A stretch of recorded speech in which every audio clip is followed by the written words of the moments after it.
So far, you have had an introduction to the system itself. Dr. Hajar presented the pathways and the areas of excellence, and Dr. Salmon went into some detail about how your accomplishments are measured and how the committee of review makes a decision and deliberates as to whether you meet the criteria for promotion. And I think the third part of this presentation then is to make sure that, at least to try to make sure that you feel that this process is transparent. I know that it's a lot to sort of, digest all at once. And I would also say that one of the reasons that we're doing this is that we hear in a number of ways how confusing it is for some faculty members. They don't understand the system, they don't understand the process. So that's our goal, is to try to clarify this for you. And you should know that the Office of Faculty Affairs and the Office of Faculty Development are here to help answer your questions and to guide you through this process if you're interested in getting promoted. So having said that, are there any questions about what you've heard so far, other than the one that we've had? Yes? In the slide where there were examples of teaching, what is that? Can you give an example of administrative teaching? That was one of the Sure. If you run a course, if you're a director, then you're the administrative person who's making the course happen. You're making sure that people come in and give their lectures when they're supposed to. Residency program coordinators, or directors, I should say, and even higher level, academic teaching, administrative activities. Yeah. So I want to also remind you that all of this policy information is in the Academic Staff Handbook, in case you don't know that already, and that's available online on our website. Okay, so we're going to talk about how this all happens, or at least I'm going to try to go through it and summarize it. It would be difficult, and we'd need a lot more time to, go through this in minute detail. But we can do that offline, certainly, if you're interested. Perhaps one way to start this discussion is with this idea of a timeline. In other words, and there's a tradition here, I think, behind this picture. And that tradition is an academic tradition, and you start your career as a faculty member in an academic institution, as an assistant professor, perhaps as an instructor. And typically your expectation is, when you were in graduate school getting your doctorate or your MD degree, that if you wanted an academic career, you'd go from assistant professor to associate professor to full professor. And in many cases, that meant tenure, and so that was the typical career trajectory.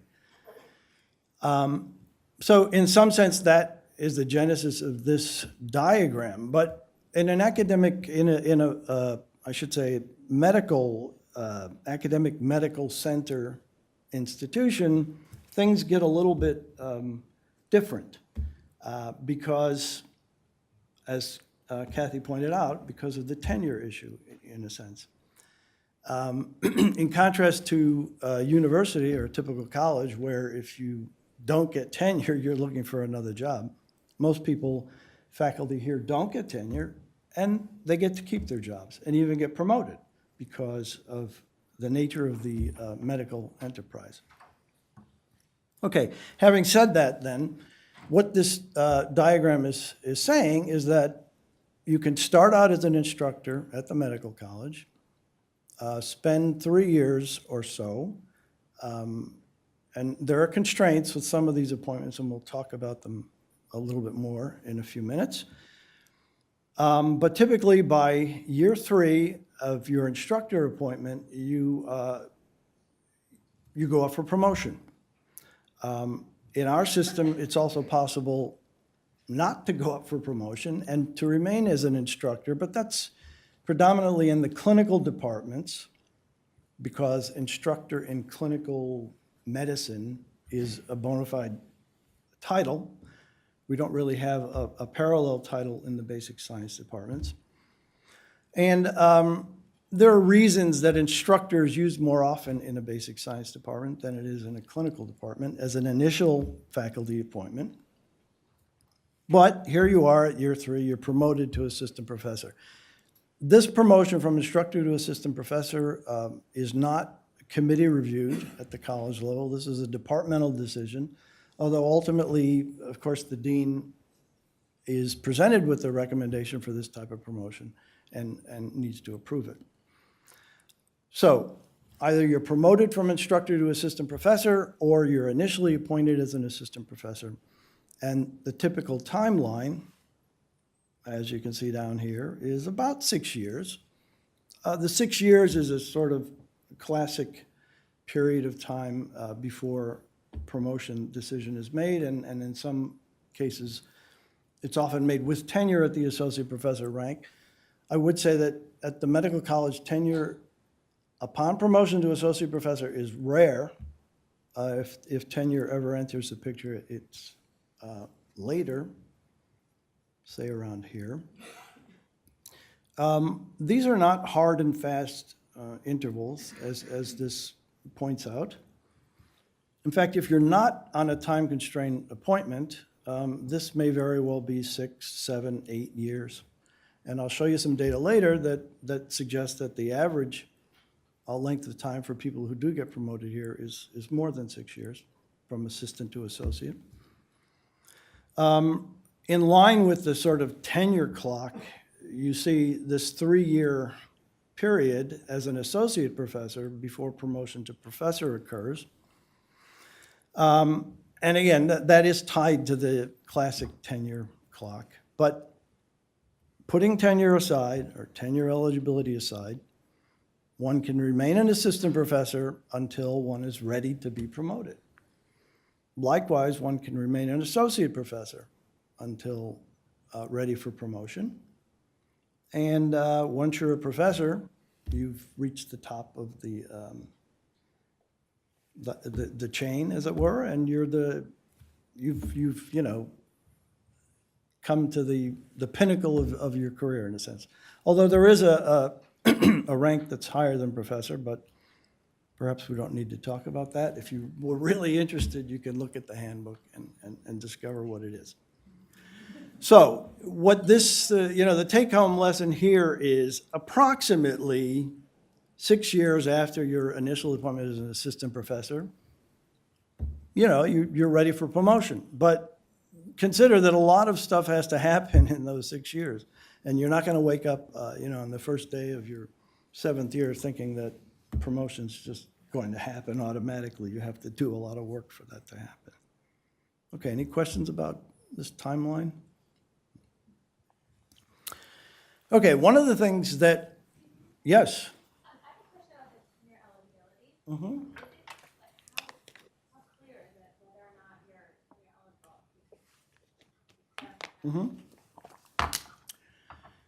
eligible? It should be very clear to you if you're tenure eligible, if you're a relatively new faculty member, because when the policies changed in 2015, they changed in a manner that said, you will be informed in writing clearly if you're eligible for tenure review.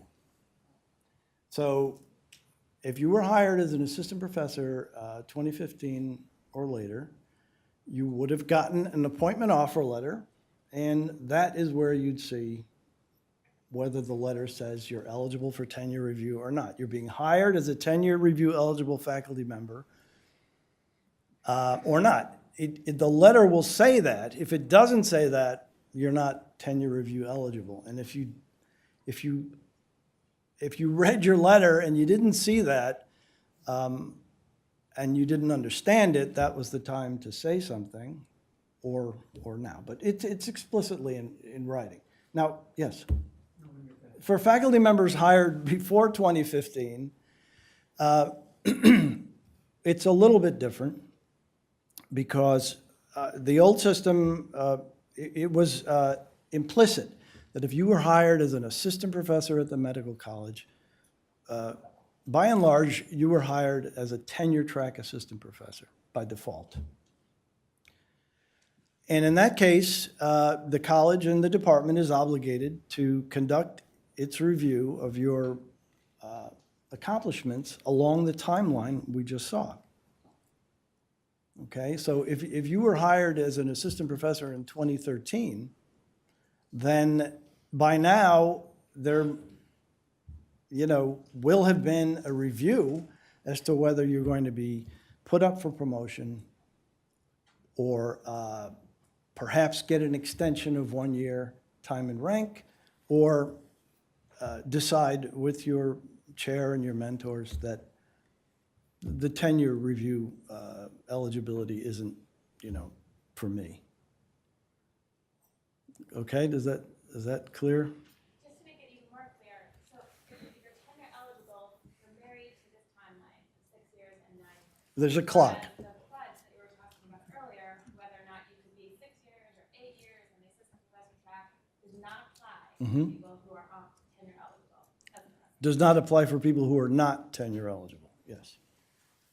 But people who are tenure eligible have to abide by this timeline. Well, what has to happen is that a review must occur by the 6th year. And if the review doesn't lead to a recommendation for promotion to associate professor, there's a little bit of leeway in that one can get an extension of 1 year. And there are other circumstances under which the clock can be stopped. If you've had children along the way and you write to faculty affairs, the clock can be automatically stopped for a year.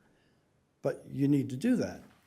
Now, if you do have the review at the 6th year and promotion, you're not ready for promotion, but you're faced with that constraint on a tenure clock, it's okay to come off the tenure track, as it were, because you can get promoted when you're ready to be promoted. At least I think it's okay, although there are, many faculty members who, would rather not have to have that happen, but yes. So generally, if it's supposed to happen by the end of the 6th year, how much earlier do we have to turn in materials? I assume there's some. The review should happen actually by the end of the 5th year, so that if the recommendation for promotion is to go forward, there is a year in which to accomplish that review at the college level. And when I say review, the review that I'm talking about initially is at the department level, okay? The department needs to make a recommendation for your promotion. Now, how many of these reviews happen by the end of the 5th year? I couldn't say, but I can say not all of them do happen by the end of the 5th year. And again, there's leeway built into the system. Yeah. Yes? I assume that tenure eligibility does not apply to voluntary faculty. It does not, yes. In fact, tenure eligibility does not apply to voluntary faculty. Does everyone know what voluntary faculty are?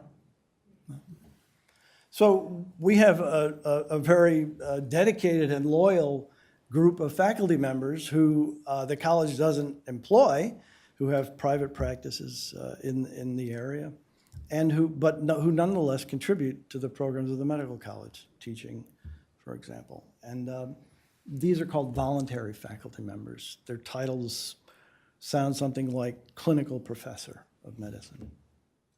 Yes? Can you speak a little bit about recruitment of faculty mid-career from other institutions and why the institution does what it does in that regard? As far as bringing people in and, so to speak, demoting them and then making them prove again that they were at the level they were at? It's an artifact. Is that a normal practice? You mean the interim, assistant professor interim? Yeah. Why is that If we struggle with this because I know it's very sort of disturbing. So what the question has to do with the fact that, and I can tell you that years ago, we didn't have this problem because departments, the college was smaller, departments were hiring in a sort of normal mode. But now, because of, the growth and the competition, Department X has to hire this full professor, and they have to start in 2 months. We cannot get the review done in 2 months. But in order to get on the payroll, you need a faculty appointment. So we have assistant professor interim, and unfortunately, it tends to stick around on websites and so forth, and so it's visible publicly, and it's disturbing. Now, we've tried so many different ways to get rid of this, but we just can't seem to figure out a way to say, okay, you're a professor of, pharmacology, I don't know, pending review? Does that sound any better? So are there any institutions where that's not the case? I mean, in other words, anywhere outside they come in as that Yeah. to prove once again that they're supposed to be at that level? Okay, I've heard anecdotally that, that doesn't happen at so-and-so place, but I don't know for sure. But you just said something that makes me think maybe I didn't quite understand your question. If you're saying, if someone was a professor at Harvard, why can't they just be appointed professor here without a review? Is that? Yeah. Yeah. Pretty much. It's a good question, right? Yeah, yes.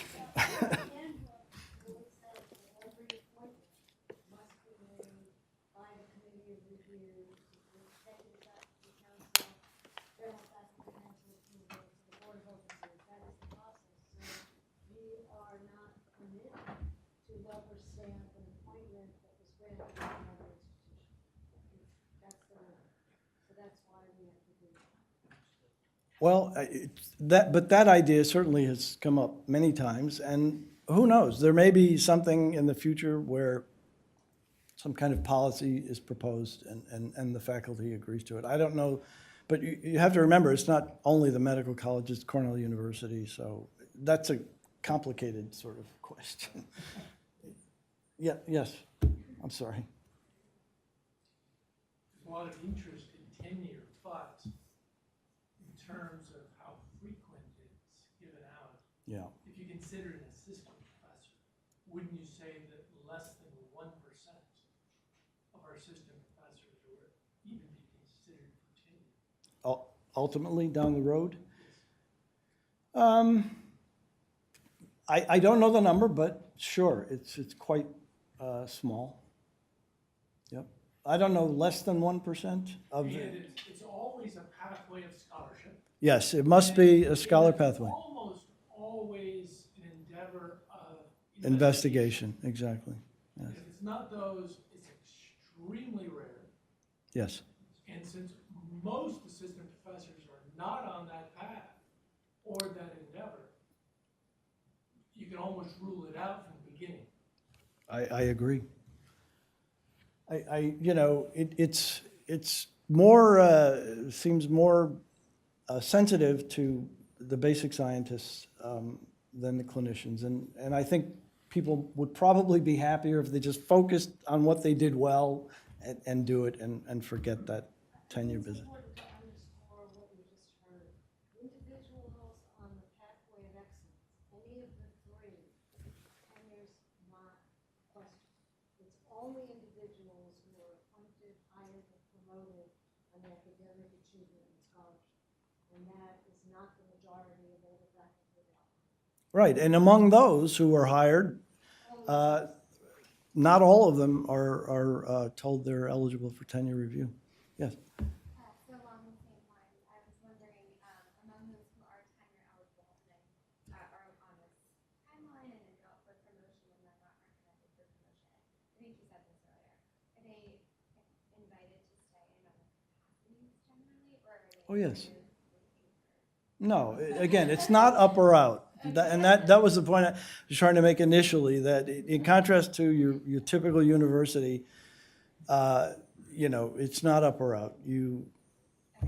And again, it's also possible, and I'll say this, you know, you could stay here for 20 years, be promoted to associate and full professor, and not be eligible for tenure review, and have accomplished so much that at that point, you know, it's possible to be recommended for tenure. So what does tenure here actually mean? Right. Exactly. So what does it imply? Because I know that most other institutions, tenure is much more frequent than 1%. Right, It's not, right. not 100% for sure, but It's 8% in fact. Well, it's 8% of the current. Of the total faculty, but of assistant professors, right. Are, Much lower. yeah. so what is that? Tenure, there are two aspects to tenure. Academic freedom, which is the traditional sort of rationale for tenure. You can, as a professor in your classroom, if you say something that, you know, politically somebody might not like, you can't be fired for that, for your position. Probably the more relevant or, you know, aspect is a guarantee of financial support until retirement or otherwise dismissal, which, you know, but the nature of that support, however, is not specified. You know, it just, the policy is that tenure guarantees salary support until retirement. So those are the two components of tenure at Cornell. Yes? When you showed the numbers for tenure eligible, like males and females, it was similar, but then for achieving tenure, there was a huge discrepancy. Why is that? The million-dollar question. That's a historical issue. Mm. Most of the tenured professors are above 60. And the shift in Sure, the question was, oh, go ahead, Jane. very few tenured women, and there are an equal number of tenured eligible women. And I think that's related to the hiring demographic of the more recent faculty. It's not because women are turned down. And in fact, I'll point out that in the committee of review, over 95%, every person proposed. And that includes Memorial, Cutter, over 95% of people proposed get promoted. So once you're at the level of the department, and supporting you and your dossier complete, it's unusual to not move forward. The roadblocks are kind of getting,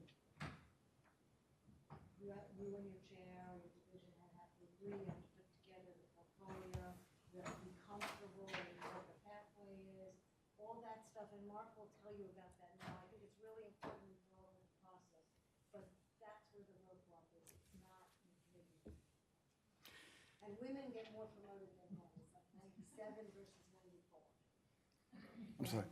Mark, I was wondering, I realize many of us are in a position of we're trying to recruit junior faculty to the department, whatever, we're interviewing junior faculty. The graph that Dr. Solomon showed earlier would be very depressing to show to them because it would suggest that there's a bottleneck in the assistant professors not getting promoted.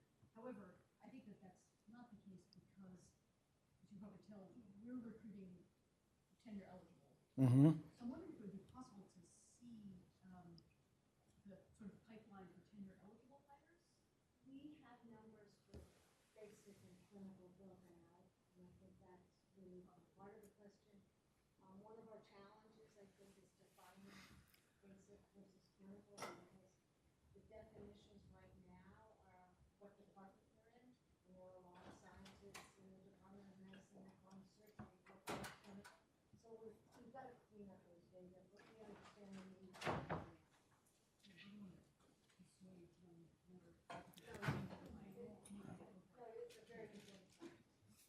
Okay, I think we're sort of getting, yeah, we got to move this forward, but I appreciate all your questions.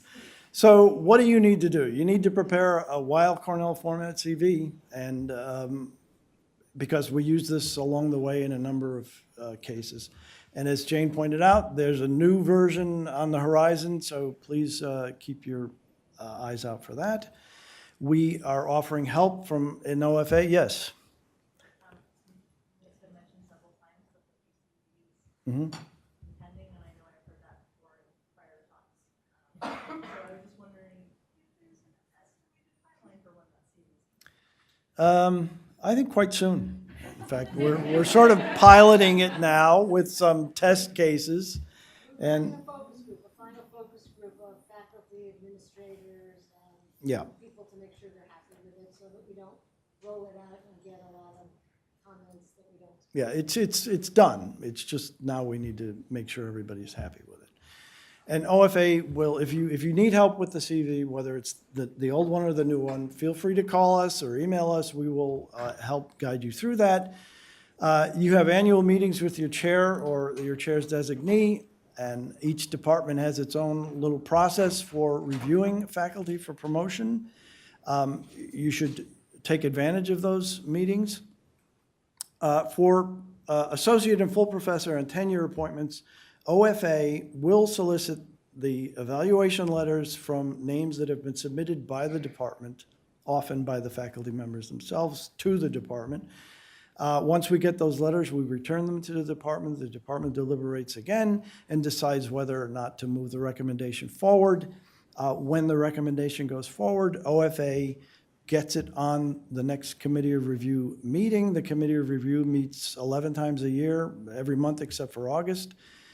Once it gets through committee of review, it goes to the two faculty councils, which also meet more or less monthly.